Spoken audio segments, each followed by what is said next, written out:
So welcome back. I just wanted to take some time to discuss this garage.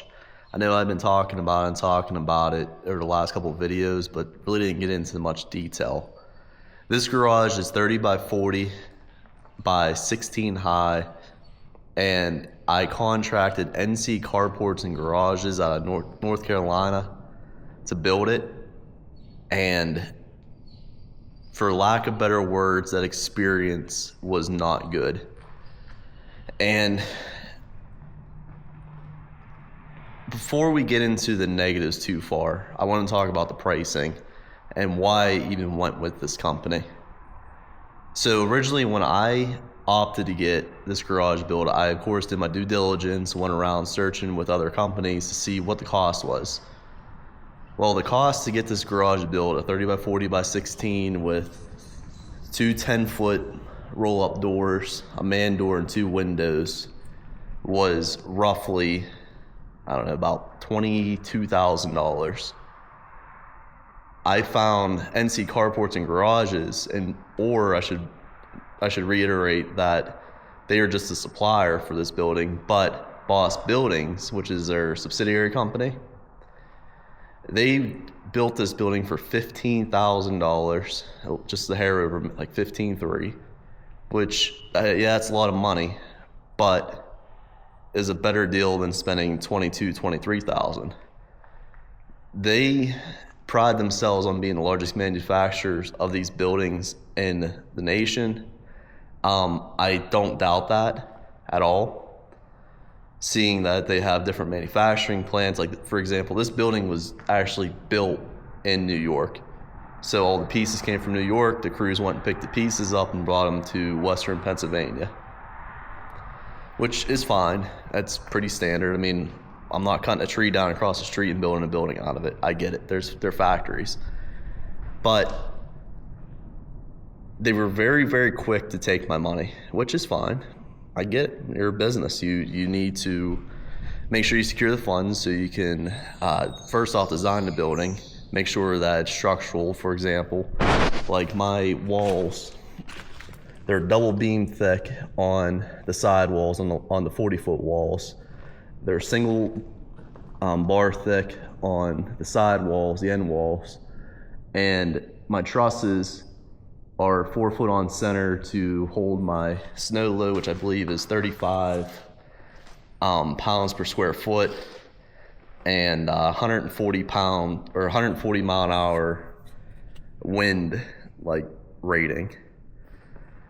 So the building's inspected, the building's good, but the process between giving them my deposit of about $2,000 and then giving them my secondary payment, you want to call it, the scheduling fee for the building to be constructed and get put on the schedule, was a mess. It was an absolute mess.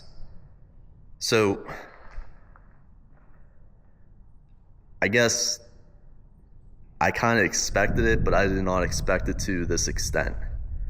I'd read reviews between their Google site, Facebook, and Better Business Bureau, because I want to make sure it was a legit company. And everyone was saying, it's hard to get your building built. It's hard to get your building built. Well, you never think you're the one for that to happen to. You never think that, oh man, my project's going to be the slow one. Because I had my permit pulled, the ground was prepped, they had my money, we were good to go. On my end, I did everything I could for this building to be built. But that was not the case. It seemed like there was a bunch of empty promises, and it got to the point with this process where I told them, I was like, are you guys scamming me? Like, for real, like, are you just gonna take my money and I'm not gonna get a building? Like, just be honest with me, because I'll deal with it. Do I need to get an attorney involved? What do I need to do? And I was very, very frustrated, very confused, very tired, and honestly stressed out. Like, it started playing into my my day-to-day life a little bit of getting this project done, fulfilling the permit, because my permit was going to run out at the end of May, and I pulled it in October of 2024. So I was waiting, I don't know, at least 4 months I called them in October for them to put me on the schedule. They said, yep, by the end of the month. Then the month came, nope, not on the schedule. November, December. Then once December rolled around, I was like, it's gonna snow, it's gonna be miserable. You guys do not want to build a building right now. Put me on for first thing in the spring. All right, spring comes around, they call me in February. Go ahead and order your lift, you're on the schedule. Oh wait, you're canceled now. March, you're on the list, canceled now. And then finally, in the beginning of April, I get a building.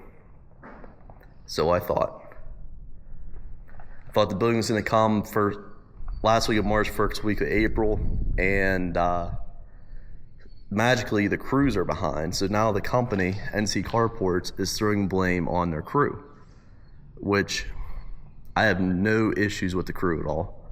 They were fantastic. However, they were not technically NC Carports employees, I guess. They were a subcontractor.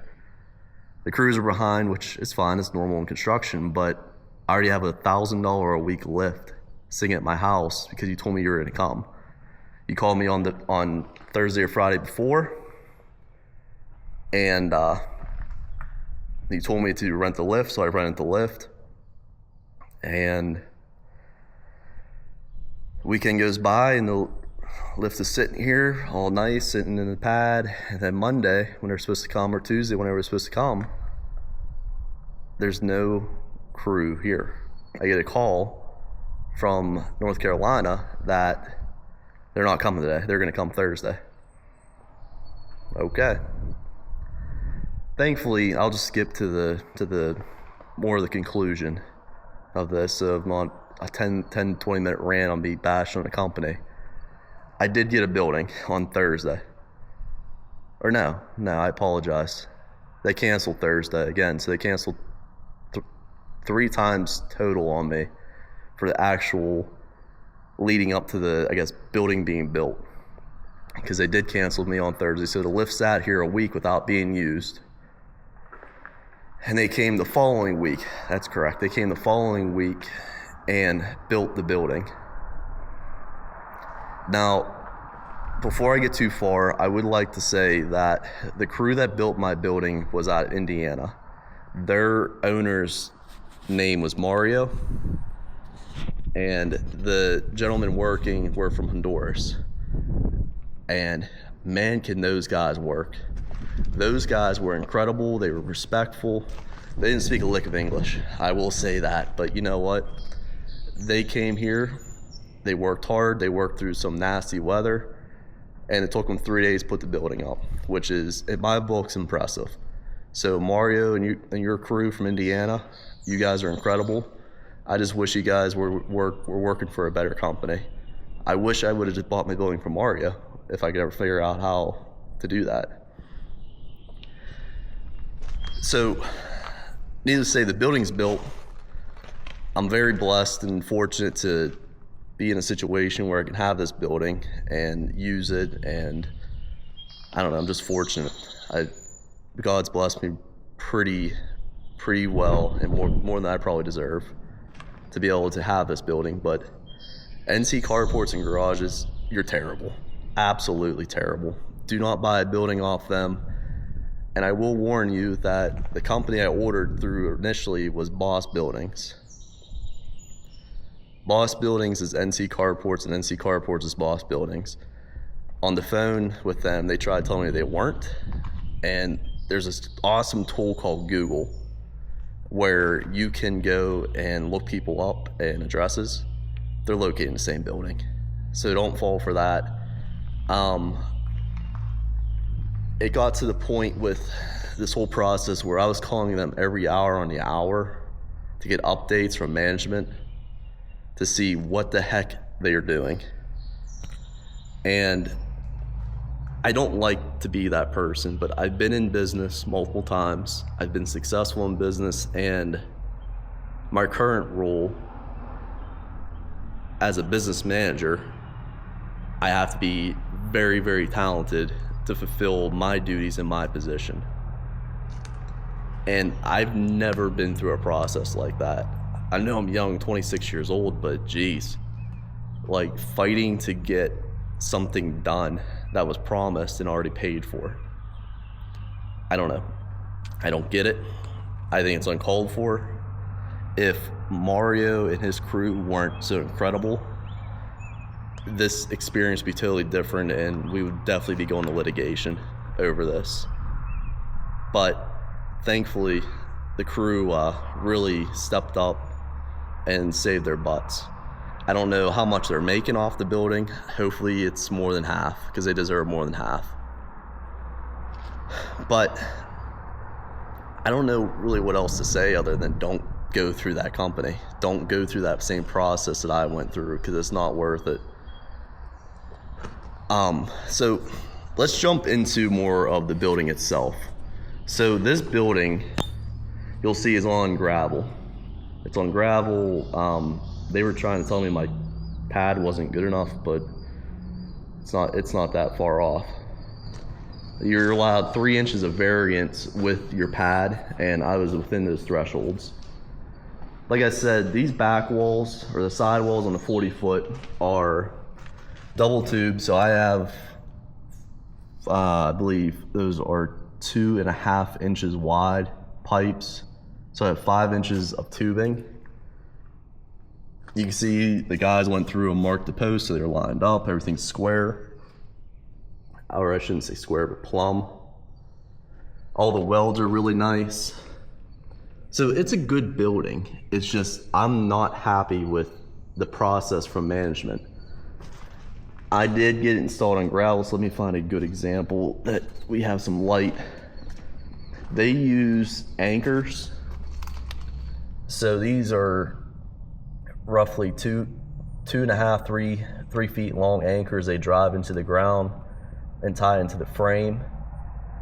It lets the building move just enough to where it doesn't rip itself apart on anchors, but the sidewalls don't move. The issue I'm having with this building is, you can see why I put my tractor up on this side. This wall will flex. So I don't know if you can see, like when I push on it, it flexes.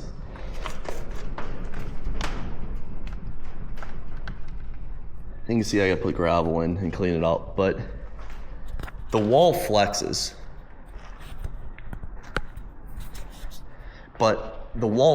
So we have a lot of wind out in my house. It is unreal how much there's wind.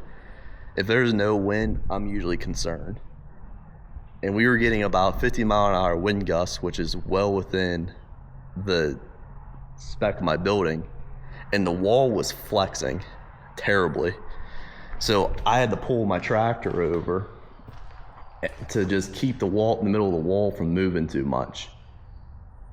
So the building, I'm sure the building wouldn't get ripped apart, but I'm not gonna lie, I was a little puckered watching the whole wall move, because this is a tall ceiling, big walls, a lot of steel, and a lot of money that I did not want to see get blown away in the wind.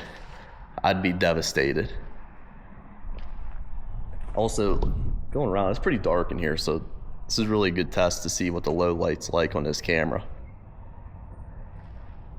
But for your notes, if you're gonna order from NC Carports and Garages, Boss Building, or I don't want to throw every company into the mix, but really do your research to see who you're working with, because I don't want to see any of my viewers, any of my friends, any of my family go through the same experience.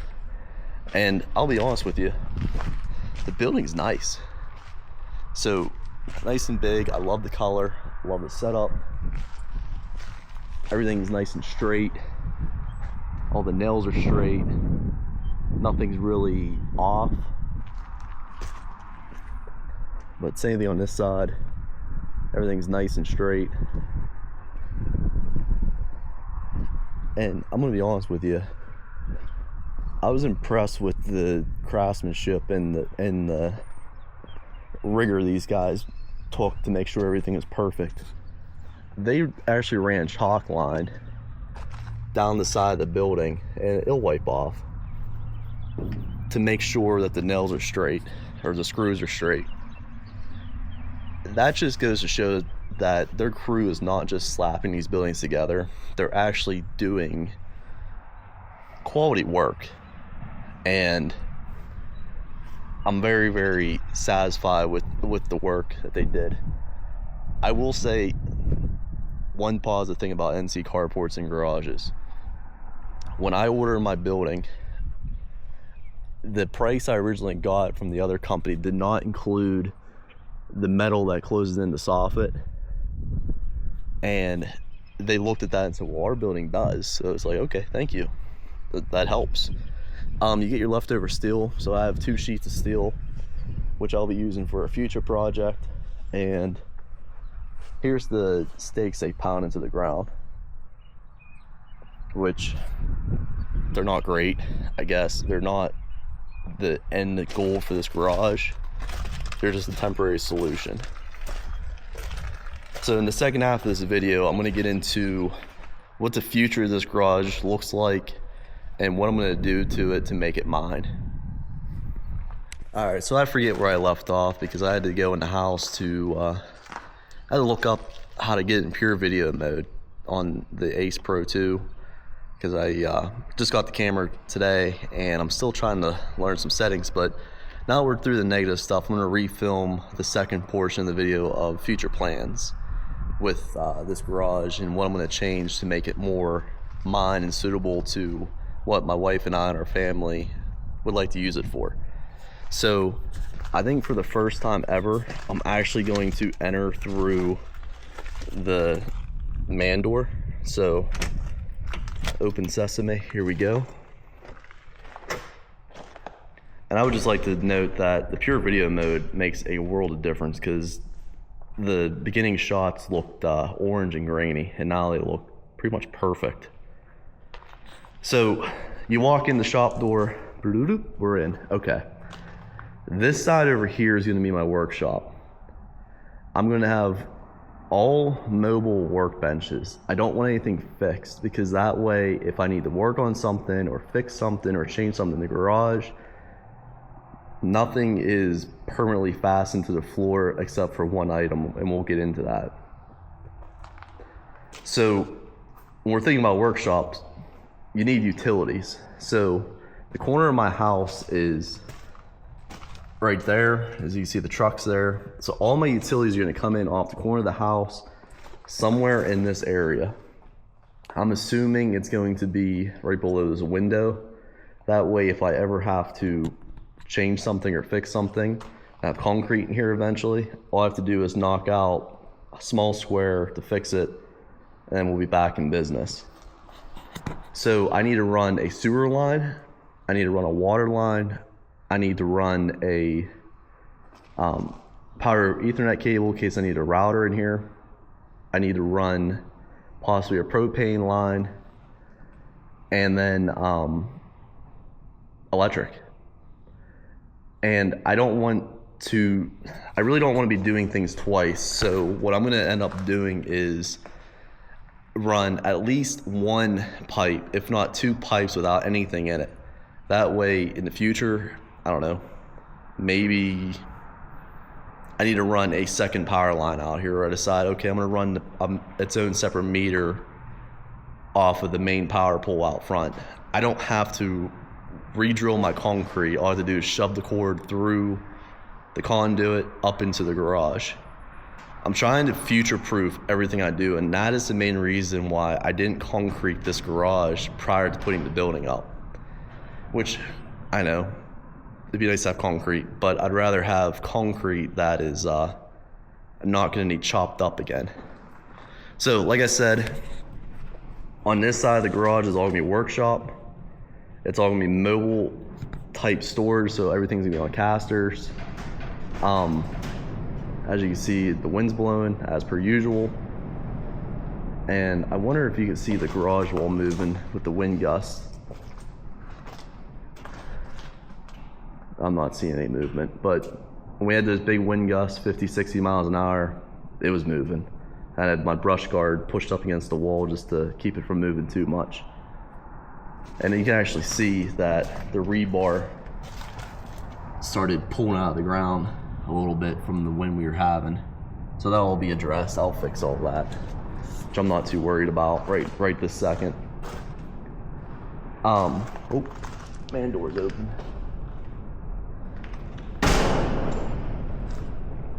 So workshop, workbenches, everything. My mechanics tools will be on this side. More carpentry stuff will be over here. I need a cart for my welder. And on this wall here, I saw it on Pinterest first, and then I saw it on YouTube. I want to get, I don't know the traditional word for it or the real word for it, but they're like bookcases that slide side to side, and you step into them, grab what you need, and slide the shelf back. So I could probably fit, I don't know, at least 6 of those bookcases side to side and make it almost like a hardware store. So let's say I need galvanized bolts. I can slide the shelf open that has the galvanized bolts, step into it, pull what I need off the shelf, and slide the shelf back. I think it'll be cleaner storage. I don't want things laying around, which is gonna be the main thing with this garage, and you're gonna find that I do not like clutter. I'm a very disorganized person, and I'm trying to fix that because I know I have bad habits, and I don't want to continue those bad habits. I'm 26. They need to be fixed up before I get too old and too stuck in my ways. Now, the reason I went 16 feet high, because this is a very, very tall garage, and there's a lot of space up there, is because I want to put a loft in. This loft is gonna be a sports bar area and a bathroom. So this corner up here is gonna have a bathroom in it and a sports bar area over here, so all my friends and family come hang out. And then the steps will be somewhere in that area there. I would like to do a spiral staircase. If that's not possible, then I'll just do a traditional staircase and make it, I don't know, fit into the building so we don't lose parking space. Because I don't want to be cramming cars in here. We have roughly 6 feet behind the cars, and probably 8, I don't know, 8 feet might be a little much. I don't know, call it 7 feet in between them to walk and move. And I like having areas so I can walk and move around. That way we're not scratching my car or my wife's Jeep. But that's the plan here. So spiral staircase or traditional staircase, loft, bathroom, everything else. Anything you could possibly think of I want to get done. And I know I said about the wall twice moving. I have a solution for that. What I'm going to do is I'm going to auger holes in the ground, and I must build a post frame construction.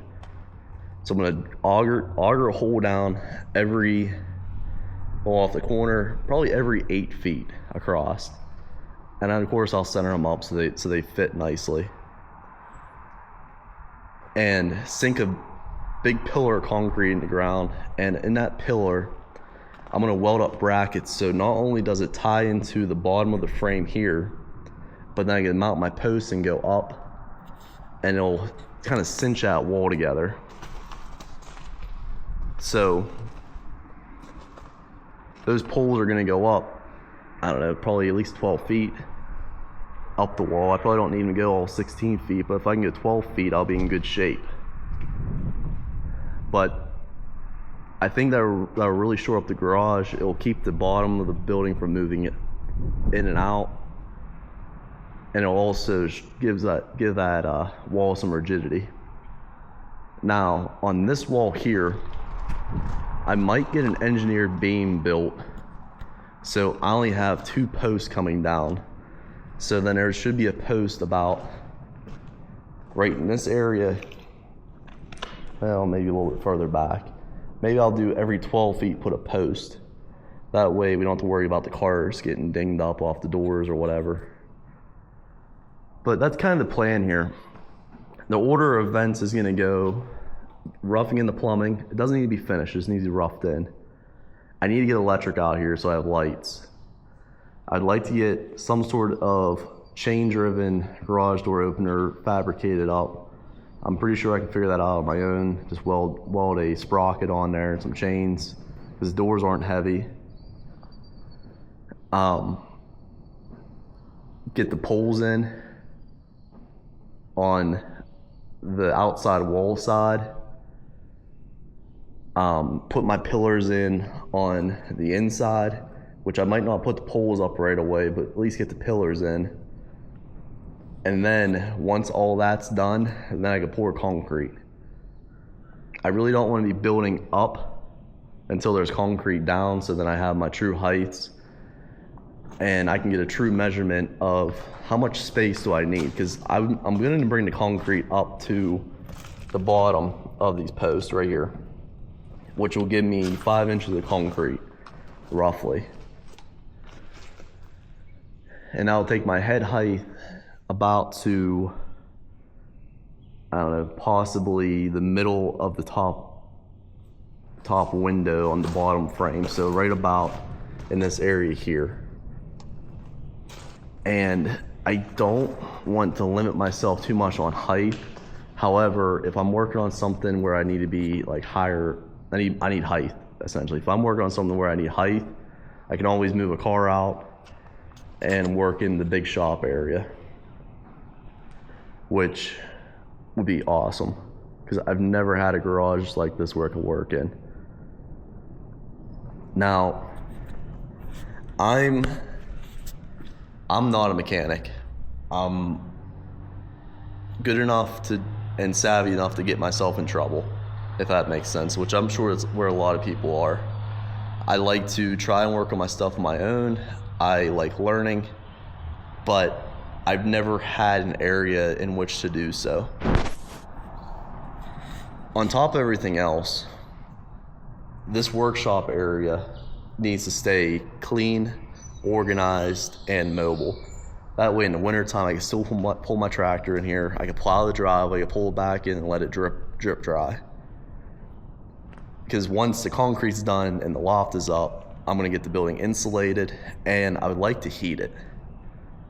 Now, that is a massive undertaking, I know. That's a lot of information coming at once. However, I know this is gonna take me a couple years to do. I don't have unlimited funds. Warren Buffett is not my grandfather, so it's gonna take time.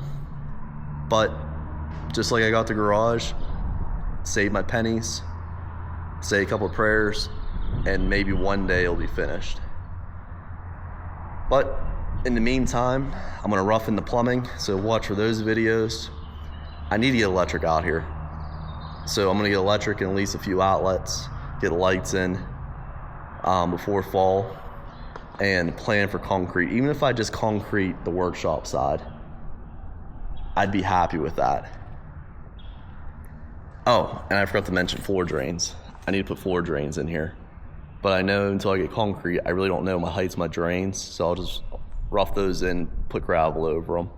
And when it's time to get concrete, I'll cut the pipe, put a union on, and pop the drain up to height, and go from there. I'm comfortable doing concrete, like driveways and patios and sidewalks, but when I do the shop side, I would like to get someone to do that portion of the concrete, where they get the power trowel in and actually make it like buttery smooth. That way when I'm working on stuff or using my creeper, or I don't know, just cleaning up a mess I make, because I make a lot of messes, it's easier to clean up and it's nicer. The workshop side, it's okay if it's not 100% perfect, but it's good enough for me. I'm not worried about a car jack or something falling or breaking or not being completely even. And my drains, making sure the water's going the right way. I'm not worried about that on that side. I'm just worried about the car side. So I'll get someone to do the car side and I'll do the shop side. I'll also probably end up doing the loft and all the carpentry work and the construction portion of it, because I know how to do that stuff. I'm not too bad at it. But that's what's to come. If you guys have any ideas or anything I'm missing, or I'm sure most of my viewers have garages, if there's something in your garage that's like, man, I thought this was a good idea, and you did it, and you're like, man, I never use this. This is a terrible idea. It's a waste of money, space. Let me know. I'm young. I'm going to make mistakes, but I don't intend on ever moving out of my house. So this is something that I need to last, hopefully, I don't know, ever. Whatever my ever is. I know God has a plan for everybody, so tomorrow he might strike me down, or I might live till I'm 100. Who knows? Hopefully it's the latter. But I'm sorry to start off on such a negative note with my experience getting a garage built. But the truth has to be said. And in summary, NC Carports, your company sucks. Mario and your guys who built the garage, you're awesome. Thank you for all your hard work and dedication in this project. I know there were some trials and tribulations we had to go through to get it done. But at the end of the day, I'm blessed to have this garage. I'm blessed for the ability to get it built. And I'm excited. I'm very, very excited.